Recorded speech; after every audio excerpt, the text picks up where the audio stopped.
మొత్తానికి మా ఆయన గంట కష్టపడి ప్రిపరేషన్స్ అయిపోయి అవి ఏంటంటో మీకు చూపిస్తాను. ఇప్పుడు వెనకాల డెకరేషన్ ఆల్రెడీ నేను చూసారు అక్కడ దాకా. సో పిండి దీపాలు పెట్టేసాను అనమాట 7 స్టాండ్లో.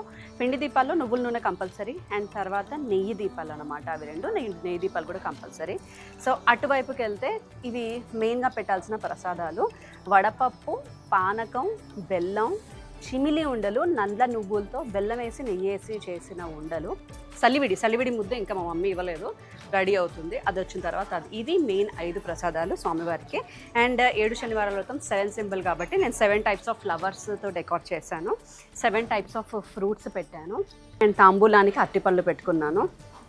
అండ్ వచ్చిన వాళ్ళకి దంపతులకి పెట్టడానికి కండువా కానివ్వండి, లుంగీస్ కానివ్వండి, పంచలు అండ్ చీరలు ఇవన్నీ ఇక్కడ పెట్టుకున్నా. పసుపు కుంకుమ అరేంజ్ చేసుకున్నాను. ముడుపు మొదటి వారం కట్టుకున్న ముడుపు ఇది. 7 వారాలు అండ్ వడ్డీ వారం కూడా అదే ముడుపుని దేవుడి దగ్గర పెట్టి పూజ చేయాలి. ముడుపులో ఏముందో చెప్తాను.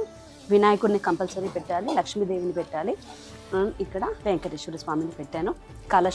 కలశం లోపల నీళ్లు పోసేసి కొంచెం పచ్చకర్పూరం వేసేసి పసుపు కుంకుమ అక్షంతలు కాయిన్ వేసేసి కొబ్బరికాయ పెట్టి గోవిందనామాలు పెట్టుకుని బ్లౌజ్ పీస్ పెట్టుకుని తమలపాకులు పెట్టుకున్నాను అనమాట. వెనకాల వెంకటేశ్వర స్వామి పాపం కవర్ అయ్యారు, కొంచెం హైట్ ఇద్దాం అనుకుంటున్నాను. హైట్ ఇచ్చిన తర్వాత చెప్తాను. అండ్ స్వామికి దూదిమాల వేశాను, అలాగే తులసిమాల కూడా వేశాను. ఇక్కడ కింద పసుపుతో వినాయకుడిని తయారు చేశాను. నా దగ్గర వెండిది ఉంది కాబట్టి జస్ట్ అలా అతికిచ్చాను అనమాట. అండ్ కాయిన్స్ పెట్టుకున్నాను. అభిషేకం ట్రే తీసుకున్నాను. నేను రెగ్యులర్గా పూజలు ఎక్కువ చేస్తాను కాబట్టి కంపల్సరీ ఏం కాదు. అండ్ మిగతాదంతా కూడా డెకార్ అనమాట.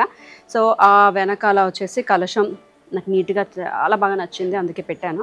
అటు సైడ్ వచ్చేసి వెంకటేశ్వర స్వామి, కొంచెం సెట్ చేయాలి అనుకోవద్దు. సో ఈరోజంతా వెంకటేశ్వరమయం, గోవిందమయం. సో ఇవి మెయిన్ సెటప్ అనమాట. పూజకు కావాల్సినవి ఇవే. And let's start puja finally.